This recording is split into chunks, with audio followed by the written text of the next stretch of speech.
Hello everyone, so welcome back to Unacademy Atoms. Myself Paras Thakur and आज हम क्या कर बात करने वाले हैं। Looks like somebody is running. ठीक है, तो हम ऑर्गेनिक के पीछे भागने वाले हैं। तो ऑर्गेनिक से स्टार्ट करेंगे, ऑर्गेनिक एक्सप्रेस एंड ऑर्गेनिक में हम बात करेंगे ऑर्गेनिक नेम रिएक्शंस की, छोटे छोटे लेक्चर्स की फॉर्म में। तो आपको सारे सारे इंपॉर्टेंट नेम रिएक्शन इस सीरीज में रिवाइज करवाए जाएंगे। तो आपकी जेई मेन और जेई एडवांस प्रिपरेशन के लिए वो दोनों के लिए बहुत इंपॉर्टेंट है। तो चलिए स्टार्ट करते हैं पहला reaction, that is Arndt Eistert synthesis के साथ। अर्नट आइस्टर्ट सिंथेसिस हम किस चीज के लिए यूज करते हैं? किसी भी कार्बोक्सिलिक एसिड को, चाहे वो एलिफेटिक हो चाहे वो एरोमेटिक हो, उसके नेक्स्ट हायर होमोलोग में कन्वर्ट करना। मतलब जनाब, जो आपके पास RCOOH है, इसको RCH2COOH में कन्वर्ट करना। मतलब ये CH2 ग्रुप मुझे ऐड करना है किसी भी कार्बन चेन में।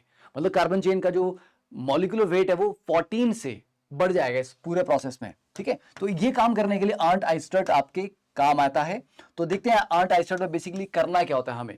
देखिए, आपके पास कार्बोक्सिलिक एसिड होगा। कार्बोक्सिलिक एसिड की रिएक्टिविटी हम सब जानते हैं बहुत कम होती है, बहुत आसानी से वो रिएक्ट नहीं करता। तो हम इसको SOCl2 से ट्रीट करके RCOCl कार्बोनिल क्लोराइड में कन्वर्ट करते हैं। कार्बोनिल क्लोराइड को फर्दर पहले स्टेप में डायजोमीथेन से ट्रीट किया जाता है और उसके बाद अगले स्टेप में Ag2O in the presence of water. ठीक है, Ag2O फर्दर हाइड्रोलिसिस होने से आपको RCH2COH मिल जाता है। तो ये आपका शॉर्ट फॉर्म में डायरेक्टली है कि भैया अगर आपको ये सारे रिएजेंट 1 2 3 करके दिया हो कि 1 में ये लिख दिया, 2 में ये लिख दिया, 3 में ये लिख दिया, तो कुछ नहीं करना है, बस इसके आगे एक CH2 आपको ऐड कर देना है। ठीक है, तो इसका एग्जाम्पल कर लेते हैं। जैसे कि मान लीजिए मेरे पास बेंजोइक एसिड है, तो बेंजोइक एसिड में भी ये काम करेगा। यस, मैंने कहा था एलिफेटिक और एरोमेटिक दोनों में काम कर जाएगा। तो जैसे मैंने 1 लिखा SOCl2, 2 लिखा CH2N2 डायजोमीथेन, और 3 में लिखा मैंने Ag2O, H2O। मतलब Ag2O से रिएक्शन करने के बाद फॉलोड बाय हाइड्रोलिसिस। ठीक है, तो नेक्स्ट हायर होमोलोग हम यहां पे बना देंगे, CH2COH। डन। चलिए अब इसका मैकेनिज्म देख लेते हैं कि यहां पर ओवरऑल जो मैकेनिज्म है वो क्या है। तो स्टार्टिंग विद द मैकेनिज्म, और आप लोग भी एक बार साथ में इसको लिख के प्रैक्टिस करोगे तो आपको ये आसानी से याद रहेगा। अगर हम लिख के नहीं करेंगे ना इसको प्रैक्टिस, तो ये चीजें याद नहीं रहती हैं, इसलिए लिखना बड़ा इंपॉर्टेंट है। ठीक है, देखिए, तो कार्बोक्सिलिक एसिड था RCOH, SOCl2 से ट्रीट किया। ये वाला पार्ट तो आपको पता ही है, इसमें मुझे इसका मैकेनिज्म शो करने की जरूरत नहीं, RCOCl बन गया। अब जो आपके पास डायजोमीथेन है, ठीक है, CH2N2, तो ये CH2N2 जो है, ये कार्बन के ऊपर एक पेयर ऑफ इलेक्ट्रॉन यहां पे होता है। ये पेयर ऑफ इलेक्ट्रॉन जो है एज ए न्यूक्लियोफाइल अटैक करेगा। तो this is going to attack here, और ये डबल बॉन्ड ऊपर शिफ्ट करेगा क्योंकि ये कार्बन आपको पता है इलेक्ट्रोफिलिक है। ठीक है, तो ये इस तरह से अटैक हुआ। ये अटैक होने के बाद आप नेक्स्ट स्टेप में लिख देंगे ये टेट्राहीड्रल इंटरमीडिएट, ये CH2N ट्रिपल बॉन्ड N, इस वाले N के ऊपर पॉजिटिव चार्ज। तो ये ध्यान रखना इंपॉर्टेंट है कि कौन से नाइट्रोजन के ऊपर पॉजिटिव चार्ज आता है। अब नेगेटिव चार्ज जो ऑक्सीजन पे है वो क्या करेगा भैया, ऑक्सीजन के ऊपर जो नेगेटिव चार्ज अगर ये नीचे आए तो chloride being a good leaving group बाहर निकाला जा सकता है। तो ये नीचे आएगा, क्लोराइड को डिस्प्लेस करके लात मार के बाहर निकालेगा। ठीक है, तो ये होगा।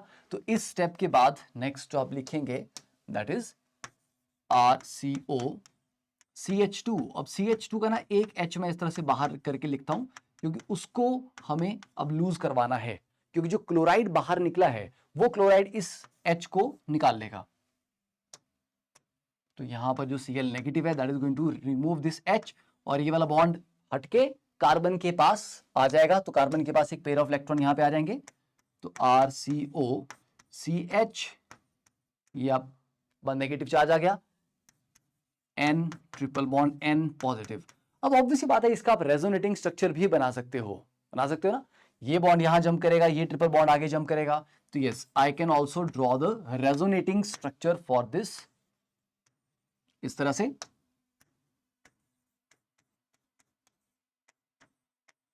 Double bond N, double bond N, right. और यहां नेगेटिव जाता है, यहां आएगा, डबल बॉन्ड बन गया, ये आगे चला गया, तो इसका पॉजिटिव चार्ज जो था वो भी न्यूट्रलाइज हो गया। तो ये आपके पास सेटअप आ गया। इसके पास भी फॉर्मल चार्ज कितना है, कार्बन के टोटल 4 बॉन्ड बन रहे हैं, इस नाइट्रोजन के टोटल 4 बॉन्ड बन रहे हैं। तो इस नाइट्रोजन के ऊपर तो पॉजिटिव चार्ज अभी भी रहेगा। और इस नाइट्रोजन के पास पहले से एक लोन पेयर था ऑलरेडी, अब एक एक्स्ट्रा आ गया, तो भाई साहब के पास 2 लोन पेयर आ गए। ठीक है, तो ये इस तरह से आएगा।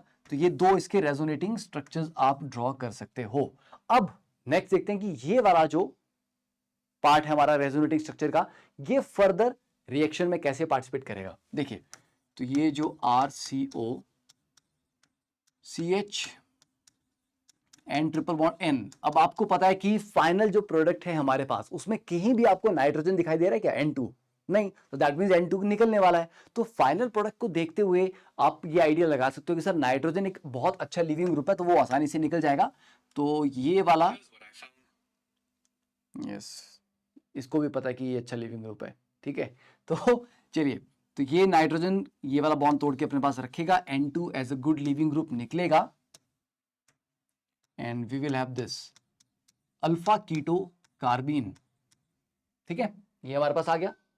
ओके, अब देखो कार्बन के बेसिकली यहाँ पे 6 इलेक्ट्रॉन है उसके पास, तो मतलब ये स्टेबल नहीं है, कार्बन के पास 8 इलेक्ट्रॉन नहीं है, स्टेबल मामला ये बिल्कुल भी नहीं है।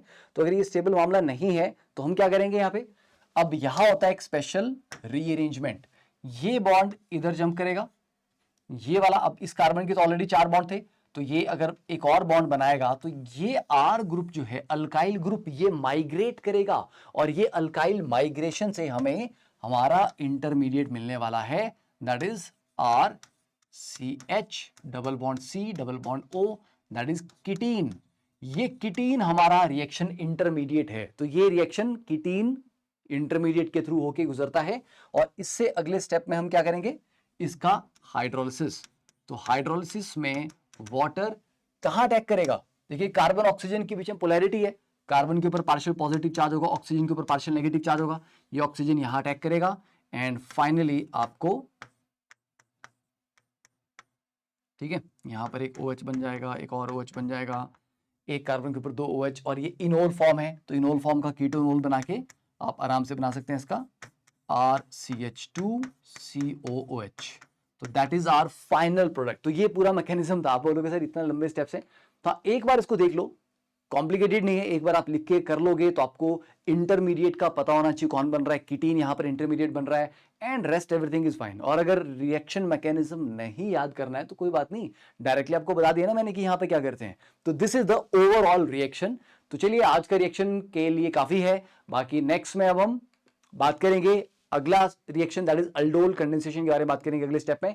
एंड तब तक अगर आप लोग अनअकैडमी सब्सक्रिप्शन ज्वाइन करने का प्लान कर रहे हो तो जल्दी से जल्दी ज्वाइन कर लीजिए, because this is a wonderful platform, and बहुत सारे टॉप एजुकेटर्स हैं, आपको बहुत सारे वैरायटी ऑफ कोर्सेज यहां पे मिलते हैं, यू कैन ज्वाइन एनीथिंग। और एक बार आपने सब्सक्रिप्शन ले लिया, अब आप जेई का सब्सक्रिप्शन लेके आ गए हैं, अब आप चाहे 11th की क्लासेस अटेंड कर लीजिए, चाहे 12th की क्लासेस अटेंड कर लीजिए, वो टोटली आपके डिसीजन है। ऐसा नहीं कि आपने जेई का सब्सक्रिप्शन लिया है तो क्या सर मैं 11th के लेक्चर देखूंगा, नहीं, आप कोई भी देख सकते हो, आप कितने भी कोर्सेज में पार्टिसिपेट कर सकते हो, कोई लिमिट नहीं है, कितना भी कंटेंट देख लीजिए, कितने भी लेक्चर अटेंड कर लीजिए। लाइव क्लास अगर आप मिस कर गए तो आप उसकी रिकॉर्डिंग बाद में हमेशा देख सकते हो, टेस्ट होते हैं, टेस्ट का डिटेल एनालिसिस आपको मिलता है।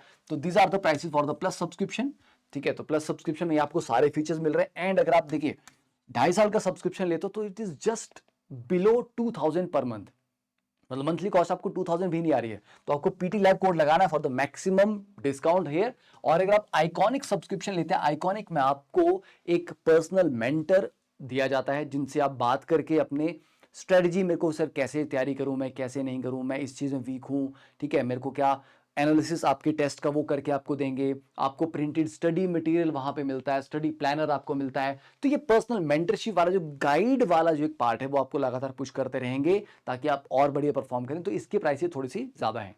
नेक्स्ट, आशीष अरोड़ा सर के सुपरविजन में जो all India test series start हुई है, डू पार्टिसिपेट इन दैट। इसका अप्रैल 3 को टेस्ट है, use the code PT live, और जल्दी से जल्दी एनरोल कर लीजिए और अपने दोस्तों को भी बोलिए कि एनरोल करें। जितने ज्यादा बच्चे एनरोल करेंगे उतना ही ज्यादा अच्छा कंपटीशन होगा, हेल्दी कंपटीशन होगा आपके बीच में। And this is free enrolment है, और 30 मार्च, ठीक है, ये वेबिनार ऑलरेडी हो चुका था। तो अगर आपने, मतलब अब देखिए ये एक पुराना वेबिनार है, ओके, पर इस तरह के वेबिनार्स आने वाले टाइम में होते रहेंगे।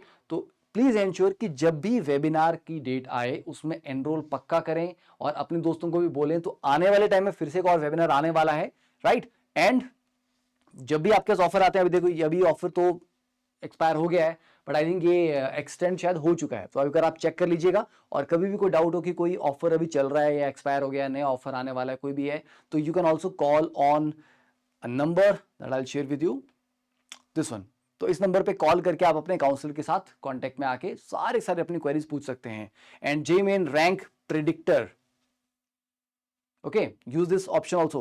So there are so many features on the Unacademy platform जो आप यूज कर सकते हैं अपनी प्रेपरेशन को बेनिफिट करने के लिए, बेहतर करने के लिए. एंड अनअकैडमी का लाइट सब्सक्रिप्शन, अगर आपको लग रहा है कि सर मुझे लेक्चर नहीं देखने, मेरी तैयारी हो चुकी है, मुझे सिर्फ प्रॉब्लम प्रैक्टिस करना है, तो अनअकैडमी का लाइट सब्सक्रिप्शन लेके इसमें आपके up to 23 test for IIT-JEE 2022 है और 48 टेस्ट फॉर IIT-JEE 2023 है.